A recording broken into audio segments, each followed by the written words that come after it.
चलिए आज की वीडियो में हम बताने वाले हैं क्लास 8वां का मेधा छात्रवृत्ति। ठीक है, और पार्ट 1 है इसका।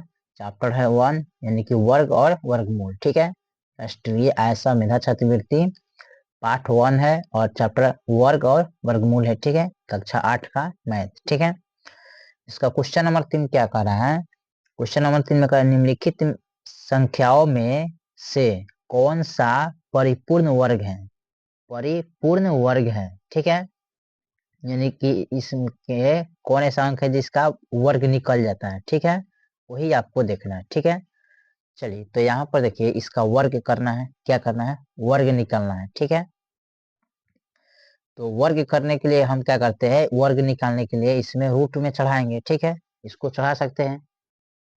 चलिए तो यहाँ पर करा निम्नलिखित संख्याओं में से कौन सा परिपूर्ण वर्ग है, यानी कि एक कौन सा ऑप्शन होगा कि जिसका वर्ग निकलेगा। ठीक है, यहाँ पर देखिए 11 है, तो 11 का रूट अंडर करेंगे तो 11 का वर्गमूल नहीं निकलेगा।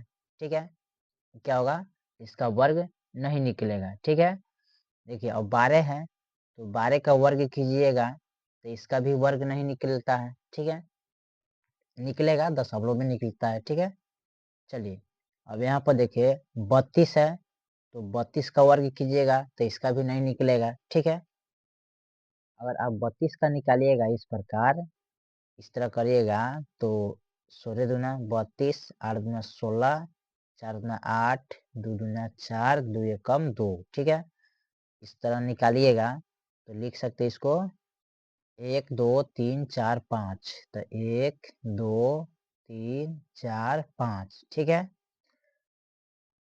अब यहाँ पर क्या करेंगे, दो का अंक जोड़ा लगाते हैं ना, तो जो जोड़ा लगता है उसको बाहर रखते हैं, जिसका जोड़ा नहीं लगता है उसको अंदर रखते हैं। 2 दूनी 4, तो 4 रूट अंडर 2 हो जाएगा। ठीक है, तो ये कितना हो जाएगा? 4 रूट अंडर 2। अब ये होता है क्या? आपका परिमेय संख्या होता है। ठीक है, ये परिमेय हो गया और गुने ये अपरिमेय। ठीक है, जब परिमेय अपरिमेय में गुना करते हैं तो हमको क्या प्राप्त होता है? अपरिमेय प्राप्त होता है। ठीक है, अपरिमेय प्राप्त होगा यानी कि इसका वर्गमूल नहीं निकलेगा। ठीक है, अपरिमेय प्राप्त होगा तो इसका वर्गमूल नहीं निकलेगा।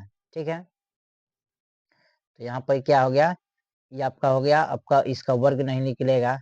लेकिन यहाँ पर देखिए 16 का वर्ग कीजिएगा तो 16 का वर्ग कितना आता है? 4। ठीक है, क्या आता है? 4। तो यही आपका क्या होगा? परिपूर्ण वर्ग हो गया। ठीक है, इसको लिख सकते हैं आप परिपूर्ण वर्ग है। ये आपका क्या हो जाएगा? परिपूर्ण वर्ग नहीं है। ये आपका परिपूर्ण वर्ग क्या है? नहीं है, इसका वर्गमूल नहीं निकलेगा। यहाँ देखिए ये भी आपका क्या हो जाएगा? परिपूर्ण वर्ग नहीं है। ठीक है, ये भी आपका नहीं होगा। ठीक है, क्योंकि इसका वर्ग नहीं निकल रहा तो नहीं होगा। ठीक है, इसका भी नहीं निकलेगा तो नहीं होगा। ठीक है, ये भी आपका परिपूर्ण वर्ग नहीं है, तो लिखेंगे परिपूर्ण वर्ग नहीं है। ठीक है, यानी कि इसका वर्ग नहीं निकलेगा तो परिपूर्ण वर्ग नहीं होगा।